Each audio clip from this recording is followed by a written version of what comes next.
No? Well, you're going to find out.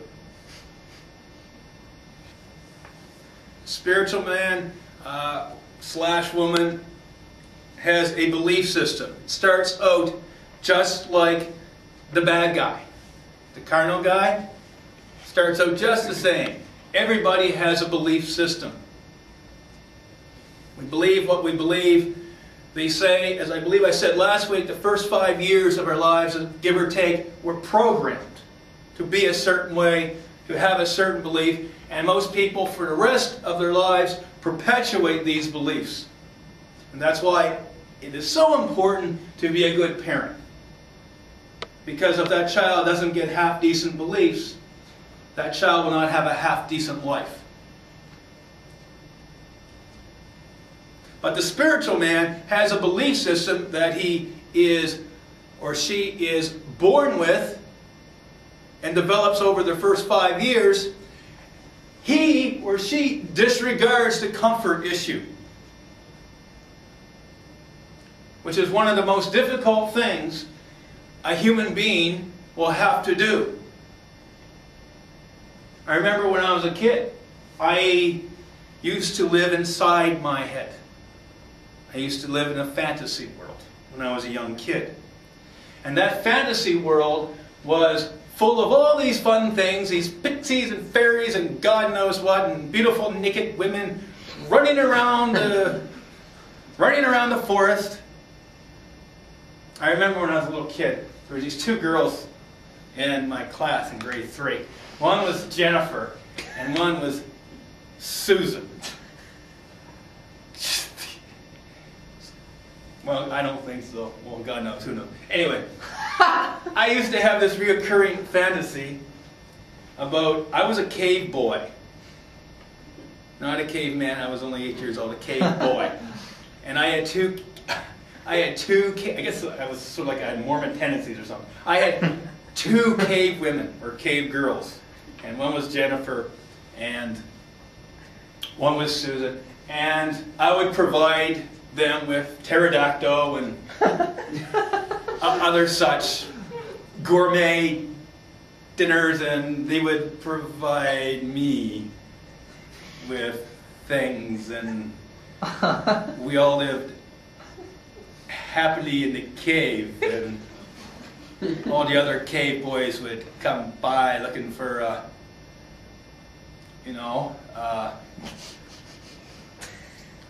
things, and I would take out my trusty club, and they would be so overwhelmed and thankful, and they would express their thanks. So I was living inside my head, and it was a lot of fun, these fantasies. It was a lot of fun, but it made it very difficult. And I was just a child. It made it very difficult to have relationships, real relationships in the real world. And I was addicted to fantasy. It's bizarre because now I am so addicted to truth, and sometimes even good things can become bad things, because you can become so truth-orientated you forget to take it easy on yourself.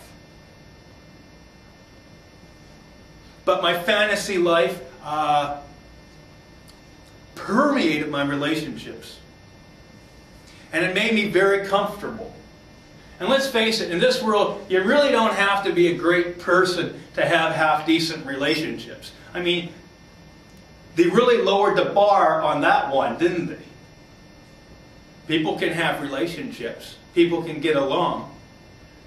And sometimes it makes it very, very difficult to embrace the idea of developing and becoming all that you can be as a human being. If mediocrity succeeds and your addictions can be a lot of fun, why in the hell should you get off your ass and become something else? Nonetheless, you should. And that's another sermon.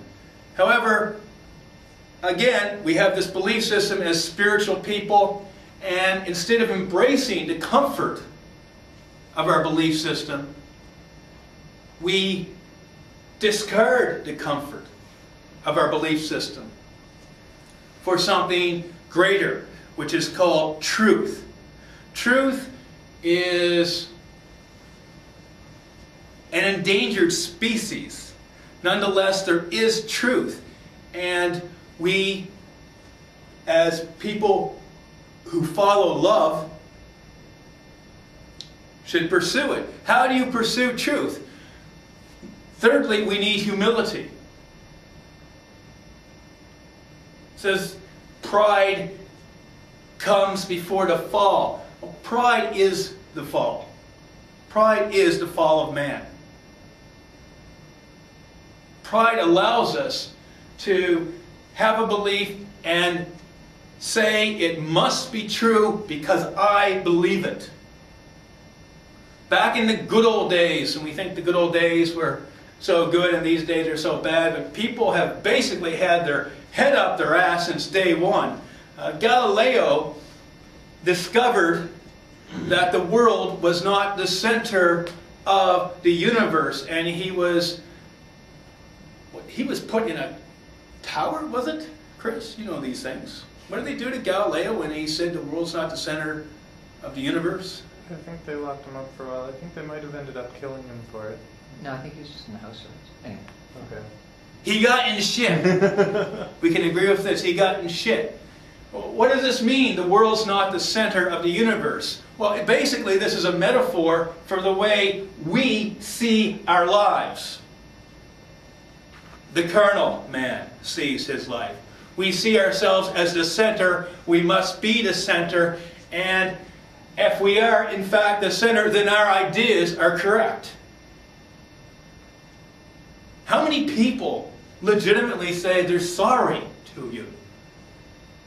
How many people legitimately begin to work on an issue of their lives that's hurting and destroying the relationships? I think one of the reasons why institutionalized religion is so big on the concept of sin is because they don't know what sin is. It's a clever disguise, so we don't have to deal with our sinful nature. Compartmentalizing fornication, homosexuality. That's about it, isn't it? What else don't they like? You know, anything to do with your dick is certainly... But anyway, compartmentalizing these behaviors, sexual or otherwise, and discarding the heart of the issue, which is who and what you are, is basically a cloaking device. It's like Star Trek, not Star Wars. And if you watch Star Trek, the Klingons have this cloaking device, and when they put on their it is the Klingons, right? When they put on their cloaking device, the people in the Enterprise say something like, "Holy shit, where'd they go? I thought they were there. What happened? I don't know. You see them? No. Maybe we should stop drinking so much."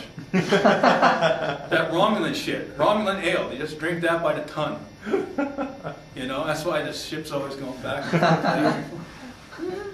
It's a cloaking device. If you don't deal with who and what you are, your love within, and question your value system and the way you behave with other people, you reduce sin to aesthetics. It's a cloaking device. Your sin will never get dealt with. And organized religion for thousands of years has been a cloaking device, so people won't have to deal with their hearts. Very poor cloaking device. Find someone, tell some kid that he can't have sex, and all he hears is sex, sex, sex, sex, sex, sex, sex, sex, sex. These are the horniest people in the world.